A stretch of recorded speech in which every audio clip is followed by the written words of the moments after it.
ان الدین عند اللہ الاسلام۔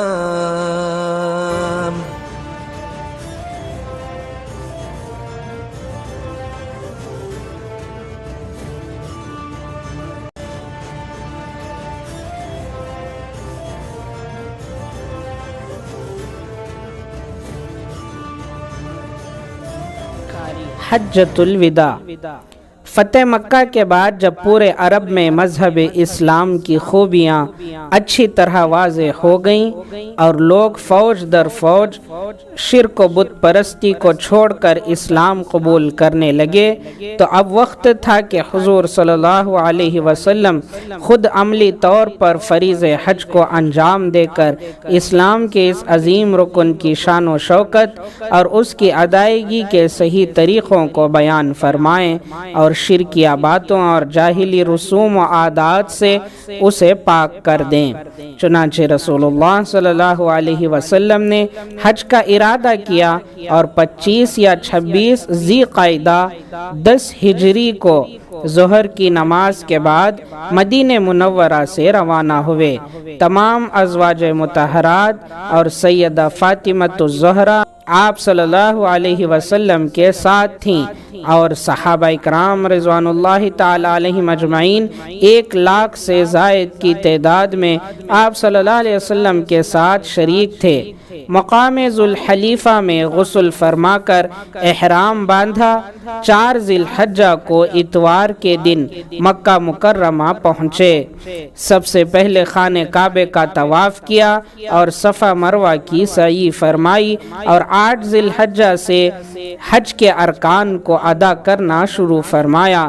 یہ آپ صلی اللہ علیہ وسلم کی مبارک زندگی کا آخری حج تھا، اسی لیے اس کو حجۃ الوداع کہا جاتا ہے۔ حجۃ الوداع میں آخری خطبہ 9 ذی الحجہ 10 ہجری میں حضور صلی اللہ علیہ وسلم نے میدان عرفات میں 1,00,000 سے زیادہ صحابہ اکرام کے سامنے آخری خطبہ دیا، جو علم و حکمت سے بھرا ہوا تھا اور پوری انسانیت کا جامع دستور تھا۔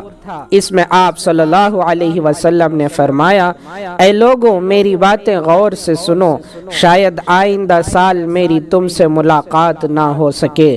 لوگوں تمہاری جانیں، عزت و آبرو اور مال آپس میں ایک دوسرے پر حرام ہیں۔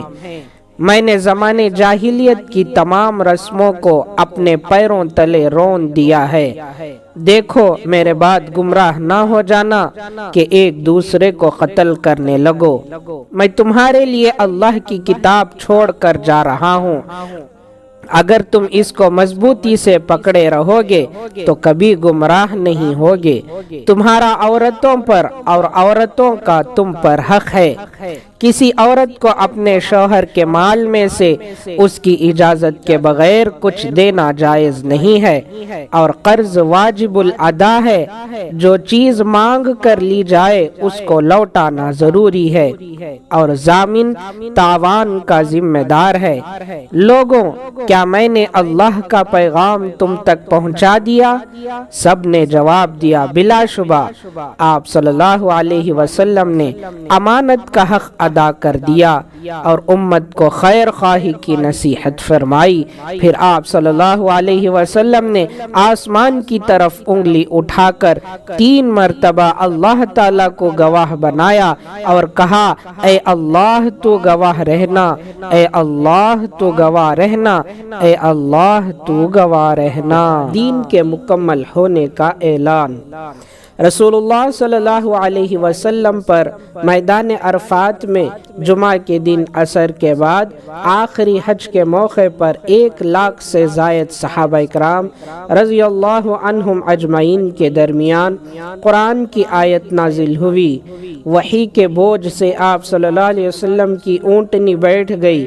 اس میں اللہ تعالیٰ نے خوشخبری دیتے ہوئے فرمایا، آج میں نے تمہارے لیے تمہارا دین مکمل کر دیا اور تم پر اپنی نعمت پوری کر دی اور ہمیشہ کے لیے تمہارے لیے دین اسلام کو پسند کر لیا۔ اس آیت میں اعلان کر دیا گیا کہ اسلام ہی ایک ایسا مذہب ہے جو قیامت تک آنے والی نسل انسانی کی ہدایت اور رہبری اور دنیا اور آخرت میں کامیابی کی ضمانت دے سکتا ہے۔ اس کے علاوہ دنیا کا کوئی مذہب انسانوں کی نجات کا ذریعہ اور اللہ کے یہاں قبولیت اور کامیابی کا معیار نہیں بن سکتا۔ اس لیے اب قیامت تک کسی نبی یا رسول اور نئی کتاب و شریعت کی بالکل ضرورت نہیں۔ اسلام آخری دین اور حضور صلی اللہ علیہ وسلم آخری رسول ہیں۔ آپ صلی اللہ علیہ وسلم کے بعد کوئی نبی نہیں آئے گا۔